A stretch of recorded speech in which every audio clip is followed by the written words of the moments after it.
I was what I considered to be hopelessly addicted to heroin. There wasn't a moment that went by that my drive in life was to get the drug. Wow. If I didn't have it, I would be sick. And if I was to be sick, you didn't want to be around me, and I didn't want to be around me, that's for sure.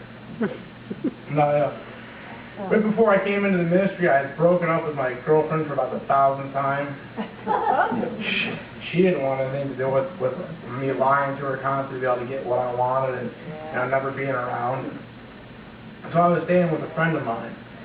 And I didn't want to be staying there. I didn't want this to be my life. And it just was, everything in my life just seemed like it was just colliding at once.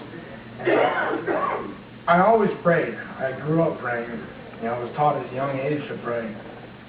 But I knelt down next to my bed and I prayed to God, and I said, God, if you help me get out of this, and you help me get through this, and help me become sober, I'll do anything you want me to do.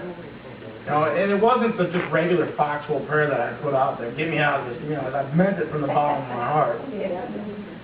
The next day I went to work, didn't think about the prayer at all, did my day as regular.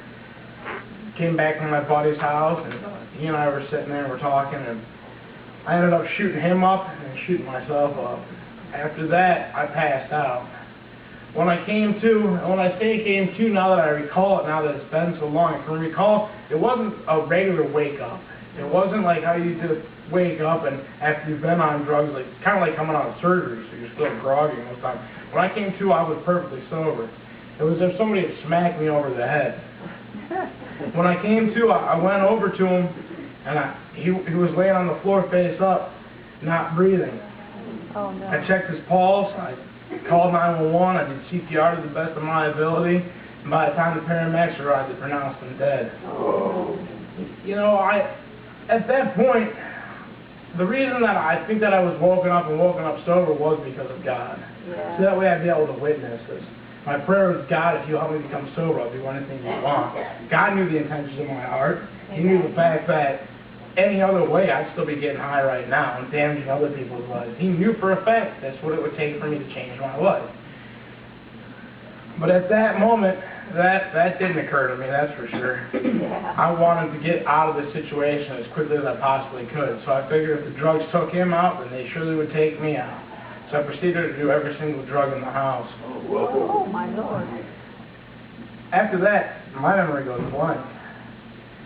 The next thing I recall is my mom standing over top of me asking what I'm going to do next.